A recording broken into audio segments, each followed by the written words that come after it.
ना घमंड करती हूँ ना गुरूर करती हूँ। जिससे मेरी नहीं बनती मैं खुद को उससे दूर रखती हूँ। आपको पता है, बहुत खूबसूरत होती हैं वो औरतें जो एक्सेप्ट कर लेती हैं अपनी बढ़ती उम्र को, अपने बढ़ते वजन को, अपने सफेद होते बालों को, अपनी इंग्लिश ना बोल पाने की प्रॉब्लम को और न जाने क्या क्या। वो जानती हैं कि एक वक्त बाद शारीरिक खूबसूरती खत्म हो जाना तय है, उसके बाद उसका व्यक्तित्व ही खूबसूरत हो जाता है। पर वो भी क्या करे, जमाने ने ही सिखाया है कि औरत को हमेशा खूबसूरत दिखना चाहिए। लेकिन शारीरिक खूबसूरती की तो एक उम्र होती है ना। एक उम्र के बाद खूबसूरत आपका हुनर होता है, आपका व्यक्तित्व होता है। और बहुत कॉन्फिडेंट होती हैं ऐसी औरतें जो दुनिया के सामने नजर से नजर मिलाकर बात करने से नहीं डरती। सच में बहुत खूबसूरत होती हैं ऐसी औरतें। गीता में लिखा है, जब इंसान की जरूरत बदल जाती है तो इंसान के बात करने का तरीका भी बदल जाता है। जो जिंदगी से लड़ा है वही जीवन में आगे बढ़ा है, और जिसने किस्मत को कोसा है वो आज भी वही खड़ा है। झूठ भी कितना अजीब है, खुद बोलो तो अच्छा लगता है और दूसरे बोले तो गुस्सा आता है।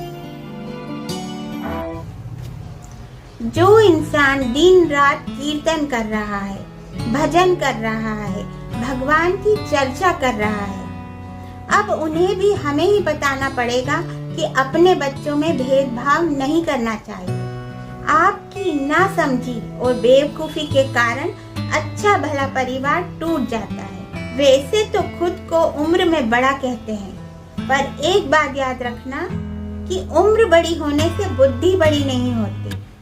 अगर दो बच्चे हैं तो दोनों को सामान्य प्यार कीजिए, सामान्य नजरों से देखिए, ताकि आपको बुढ़ापे में कोई दिक्कत ना हो। बाकी आपको ज्ञान की कोई जरूरत नहीं है, आप तो खुद ही घर घर जाकर दूसरों को ज्ञान बांटती हैं। कभी कभी ना मैं बहुत थक जाती हूँ अपनी जिंदगी से। इसलिए नहीं कि हमेशा मेरे हिस्से ही संघर्ष आता है, बल्कि इसलिए कि हर बार मुझे ही समझौता करना पड़ता है, हर बार मुझे ही खुद को मनाना पड़ता है। कभी कभी तो सोचती हूँ कि इंसान अपना दर्द ना किसी को बताता है ना दिखाता है, तो क्या उसे दर्द नहीं होता?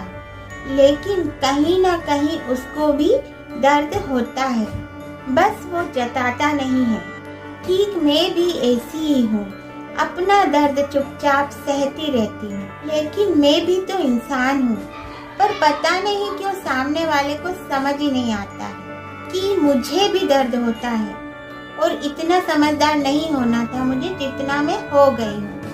माना कि जिंदगी ने बहुत कुछ सिखाया है मुझे, लेकिन इतना नहीं सिखाना था मुझे कि हर बार मुझे ही मेरी जिंदगी के लिए सोचना पड़े।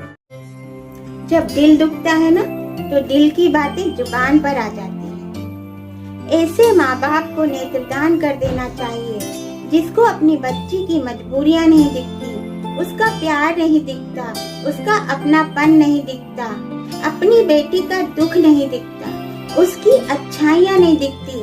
माँ बाप को दिखता है तो सिर्फ उसका अपना स्वार्थ। अरे बहू कितनी बुरी हो, बेटा कितना बुरा हो, ये दिखता है और कुछ नहीं दिखता। क्या फायदा ऐसे माँ बाप के होने का जब बच्चे ही अपने माँ बाप के लिए तरसते हैं।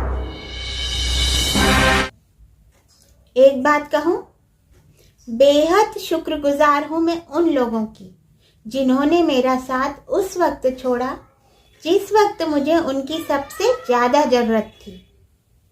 आपने मुझे दरिया में धक्का तो बहुत बढ़िया दिया, मगर मैं डूबी नहीं, लड़ती रही। तो पता है क्या, अब मैं इस समुंदर में अकेली तैरती हूँ। तो शुक्रिया मेरा दिल तोड़ने का। मैं ही शायद बहुत कमजोर थी, भावनाएं मुझे बहा ले जाती थी और बहुत रोना धोना किया, पर भावनाओं का बस ही नहीं चला मुझ पे।